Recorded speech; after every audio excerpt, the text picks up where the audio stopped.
पानी रे सर पकाउଥିବା ଲୋକଙ୍କୁ କେବେ ଦେଖିଛନ୍ତି? ପାଣିରେ ସର ପକେଇ କଥା ହେଉଥିବା ଲୋକ ଗୁଡ଼ିକ ଆମ ଚାରିପାଖରେ ବହୁତ ଗୁଡ଼ାଏ ଥାଆନ୍ତି, ବାସ୍ ତାଙ୍କୁ ଚିହ୍ନିବାର ଅଭାବ ଥାଏ।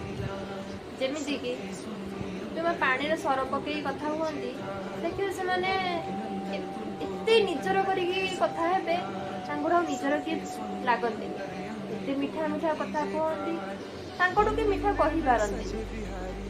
ଏମିତି ମୋଟିଭେଟ୍ କରିକି ସିଏ ଆମଠୁ କଥା ଆଜି କରିନିଅନ୍ତି, ତାପରେ ପ୍ରତ୍ୟେକ ଲୋକଙ୍କ ଆଗରେ ଯାଇକି ଆମ ନାଁରେ ଏମିତି କଥା କୁହନ୍ତି, ଆମେ ଆଉ କାହାକୁ କଥା ବି କହିବାର ଅବସ୍ଥାରେ ନଥାଉ। ମନ କଥା ତ ଆମେ କହିଦେଇଥାଉ, ଆଉ କ'ଣ କରିବା?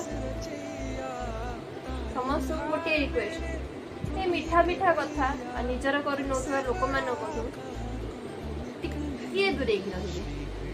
ତାଙ୍କଠୁ ହାର୍ମଫୁଲ୍ କିଏ ହୁଅନ୍ତି ନାହିଁ।